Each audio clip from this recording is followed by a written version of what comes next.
welcome back to another RAD Parts video. We're here at RAD Industries and we have a new handbrake.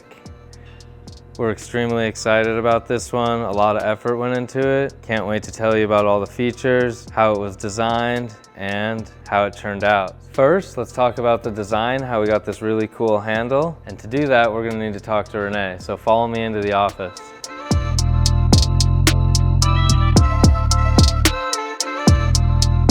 Guys. So let's tell them how you came up with this. Okay, first of all, I'm gonna start from the beginning with Dan and his ideas all the time. He rushed in here, I think it was one night, at the beginning, on a Monday or something like that. It was something early in the week.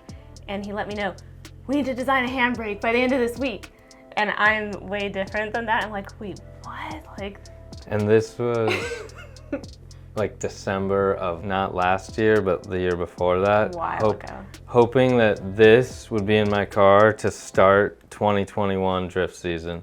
Didn't happen. It's gonna be in my car 2022 drift season, but that's how long this took. I just felt like this really needed to be something that we wanted to be proud of for a while and really do something signature to RAD Industries, because there's a lot of cool handbrakes out there. They all have some pretty cool style to them. The overall things that I told Renee, I was needs to be 16 and a half, 16 inches tall, somewhere in that range, which we did. I wanted it to kind of kick forward like this, and then something to do with finger grips. She took it to another level, but let's let her tell. I initially wanted to, I was kind of looking at different joysticks on jets and different things like that, and then one thing led to another, and it kind of evolved into an inspiration of a pistol grip. I just wanted it to have some action and life to it.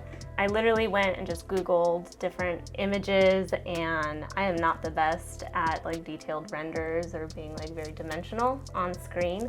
So I was pulling physical images, ended up with this, and I had to work in these blacks and grays because that's what the true image actually is.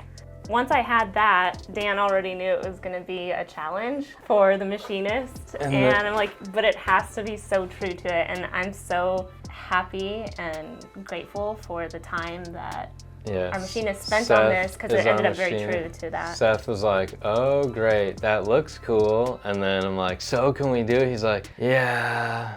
Maybe. Not that he can't do it, but it's he's running a business where he can't just have fun with his time. He needs to make money with his time. And I think this was far more challenging than he signed up for. But anyways, he did it and he made it happen, and it came out exactly what we were trying to do. It's just really complicated. And this feature where it tapers back, Renee didn't see that, but I was we have to do that, which was another thing the machinist really adds was to anyone you pass this by, other drivers or your friends, you would explain that point to them and how it would look from above, and they all would get it in a second, and they're just what are they talking about? But and it came out how you pictured it. Yeah. It's pretty unique, I think, for a couple reasons, but even for Seth to have a challenge, it's pretty organic shapes.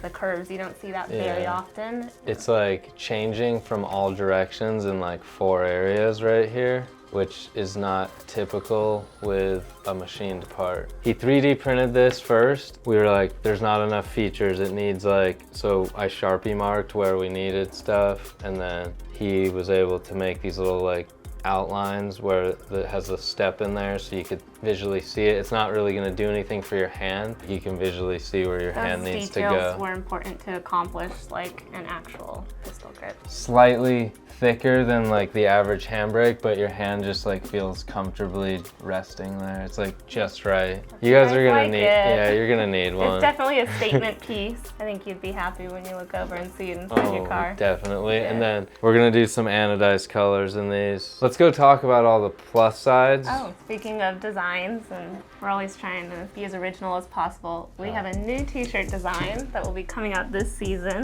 Check it out. I got to work with an artist, Arcane Agenda, and we put together this manga art for you guys.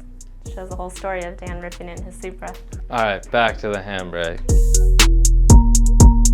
You can do it. Good job, Turbo.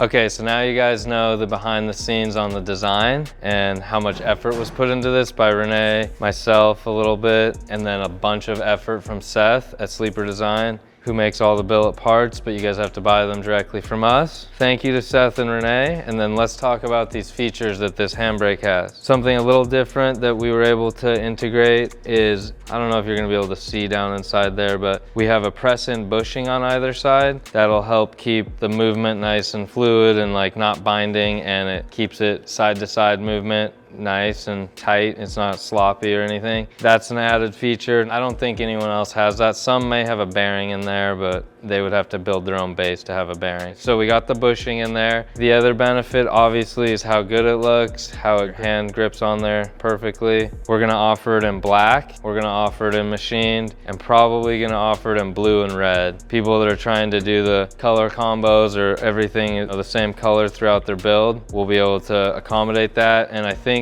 if you guys had a custom color preference, we could also offer that. I mean, why not? Just have to be a little bit of wait time. When you purchase it, it will be with or without a master cylinder. Right now we have a master cylinder mounted to it, and this is the flow-through type, where if you had a single rear caliper and your foot brake and your handbrake kind of are just sharing that rear caliper, which some people are going to have that setup, and then some people are going to have the setup that has individual dual rear caliper setup, so your handbrake and your foot brake are plumbed differently, and so then you have the reservoir type. We're going to be offering, this is a 5/8 bore, we'll offer it in 3/4 bore and 5/8 bore, so you'll have the choice of feel. If you went to a 5/8 bore, it's going to have slightly more movement before your rear brakes will lock up. It'll be nice and soft when it does lock up. Kind of gives you more feel, I guess, when it's actually going to lock up, but you would have to pull a little bit longer, further. If you like the firmer feel, you go with a 3/4 bore.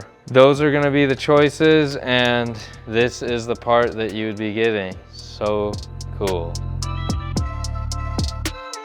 The cons of this would be not having it. So if you don't have it, that's going to be one of the cons. I don't think there's any cons here. We're really excited to offer this to you guys. Excited that it's finally out. I can't wait to have this in all my drift cars. So go to rad-industries.com to pick your options, what you guys want on your handbrake, and get one today.